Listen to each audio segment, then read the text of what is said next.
देखिए आज आप लोग का ना टैली का लिस्ट ऑफ ग्रुप समझाया जा रहा है, ठीक है।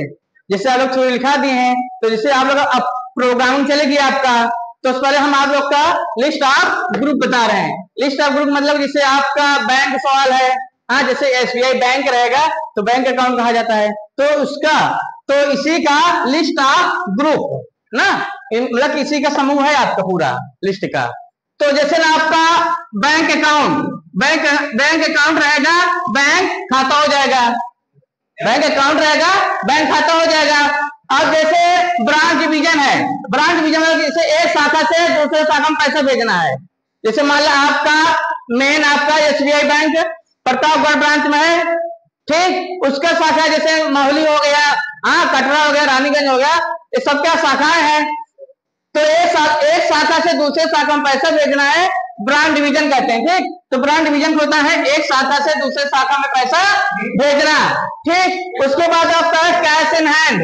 कैश इन हैंड मीन्स होता है हाथ में नकदी। जैसे आपके हाथ में पैसा है, आपके हाथ में पैसा है तो उसको बोलते हैं कैश इन हैंड बोलते हैं, मतलब हाथ में नकदी रहेगा, जिसके पास पैसा रहेगा उसको बोलते हैं कैश इन हैंड, मतलब हाथ में नकदी पैसा, ठीक।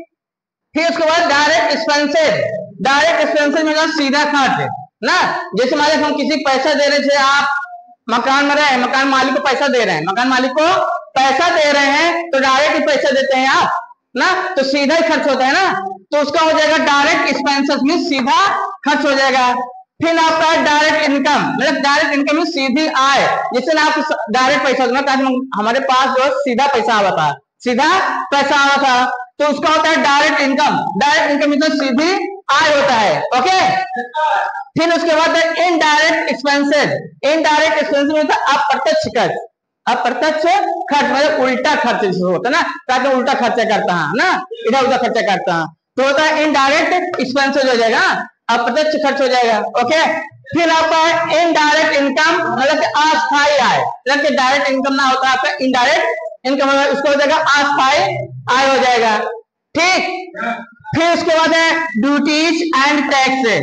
ड्यूटीज एंड टैक्सेस मतलब कर देने वाला, जिससे लोन नहीं कर देते हैं तो उसका जगह ड्यूटीज एंड टैक्स, कर देने वाला, हाँ। तो जिससे मतलब कि जैसे गवर्नमेंट एम्प्लॉय वाला है, जैसे मतलब कि इनकम टैक्स नहीं होता है, टैक्स देते हैं, तो उसको जगह ड्यूटीज एंड टैक्स हो जाएगा, ठीक। फिर उसके बाद लोन एंड एडवांसेस।